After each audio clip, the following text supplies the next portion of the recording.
For a long time, I thought the silence was the problem. I kept thinking, if he would just talk about what happened, if he would just acknowledge it, maybe we could finally move forward. I tried asking gently. I tried asking at the right moment. I tried praying for that one conversation that would unlock everything. But every time he shut down, or changed the subject, or he looked at me like he genuinely didn't understand why the past even mattered today. And I remember lying awake one night thinking, how do we heal a wound he won't even look at? But here's what I didn't know then. For a man who's lived through childhood trauma, the shame can be suffocating. So suffocating that many would rather take their story to the grave than speak it out loud and feel that guilt and pain in real time. And that silence, it wasn't rejection. It wasn't avoidance. And it wasn't a lack of love. It was survival. So if you're living in that space right now, feeling shut out, confused, or alone, please hear me. You're not crazy. You're not overthinking it. And you're definitely not the reason he won't talk.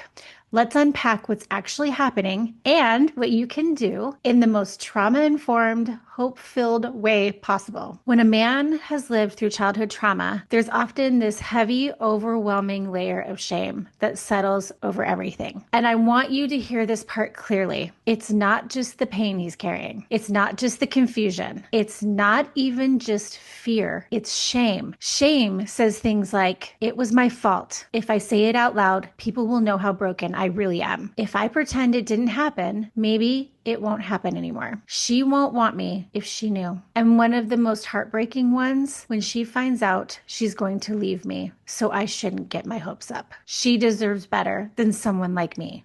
That internal dialogue right there, it keeps more men silent than anything will ever understand from the outside. Because to them, the truth isn't just painful, it feels disqualifying. It feels like the kind of truth that will confirm every worst belief they've held about themselves since childhood. So silence becomes a cage, a silent, invisible cage they've been living in for decades, a cage they don't know how to open, and honestly fear anyone else opening for them.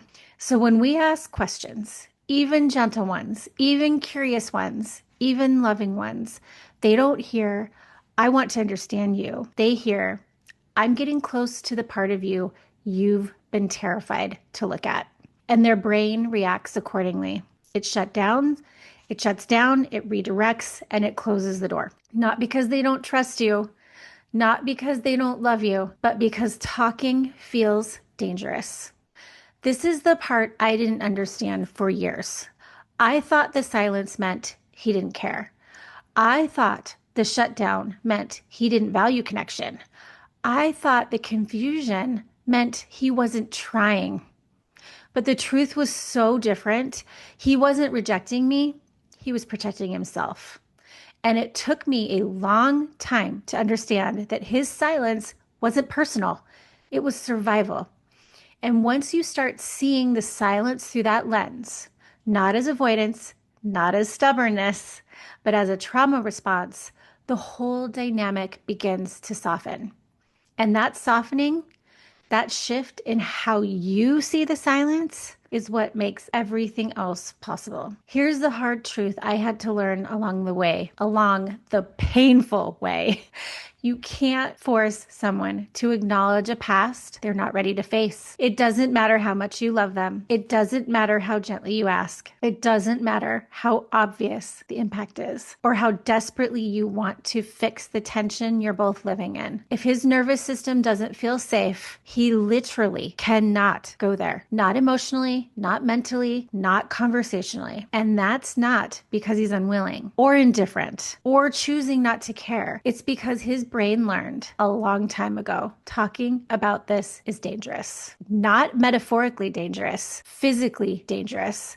His body reacts the same way if someone was coming at him with something sharp. It protects, it shuts down, and it closes the door. And here's the thing. You could be the safest person in his entire life, and his trauma will still tell him that opening up is a threat. This is why so many wives ask, why doesn't he trust me enough to tell me? And the answer breaks my heart every single time. It's not about trust. It's about survival. His nervous system is doing what it had to do when he was young, guarding the parts of him that once felt completely unprotected. And as partners, we have to understand that acknowledging the past isn't something we just get to invite him into our timeline. It's internal work, it's readiness, it's safety, it's body saying, okay, maybe I can look at this now. What we can't do is pry it open. And what we shouldn't do is pressure or push. Because when we do, his shame spikes, his fear spikes, his defenses go up, and the very conversation we're hoping will bring closeness starts creating more distance. So yes, there will be moments where you know that the past is affecting the present, moments where you can see the pattern, moments where you're begging for clarity or understanding. But the truth is this: acknowledgement doesn't come from pleasure. It comes from safety. And that's the part we do have power in, not forcing the door open, but creating a world where he doesn't feel like he has to keep it locked. And when that happens, everything starts to shift. So if you can't force him to talk and you can't push him to acknowledge what happened, what can you do? You can create the kind of safety that makes talking possible. And I want to walk you through what this looks like in real, practical, doable ways. First, let him know he's loved no matter what happened to him. Because so many men carry this quiet belief that if anyone ever knew the truth, they'd run. They'd pull away and they'd see them differently. When you communicate, not just in words, but in your presence, there is nothing you could tell me that would make me stop loving you. You start loosening shame's grip. Second, let him know you can handle the truth, whatever it is. A lot of survivors worry their story is too much, too dark, too messy, too heavy. And when you show steadiness and not fear, it sends the message: you don't have to protect me from your past. Third, let him know you'll be here whenever he is ready. No pressure, no timeline, no hidden agenda, just an open door. And that open door, it's everything. Fourth, understand that safety comes before story. Most people think conversations create safety, but in trauma-impacted relationships, it's the opposite. Safety creates the space for conversations. Regulated moments, predictability, warmth, and consistency. Those are the things that tell his nervous system you're not in danger anymore. Now, this next part is the game changer. During conflict, shift your focus from what he's saying to the state he's in. Because once he's triggered, once the defensiveness ramps up, once the blame comes out, once the tone changes, he's not speaking from logic anymore. He's speaking from survival. And if you can recognize that, instead of getting hooked into the words, the whole cycle starts to change. This is where I always come back to the bear versus stump moment. When he's dysregulated, he's not reacting to you. He's reacting to something old, something familiar, something his body learned to fear long before you ever entered his life. He's seeing a bear when what's actually in front of him is just a stump. And I know when you're the one being yelled at or blamed or shut out, it's so hard not to take it personally. But the more you can separate yourself from the trauma responses, the more the anger and emotion go back where they belong, not on you, but on what happened to him. And something powerful happens when you do this. He starts to feel safe enough to notice his own patterns. Instead of spiraling deeper into shame, he starts thinking, wait, why am I reacting like this?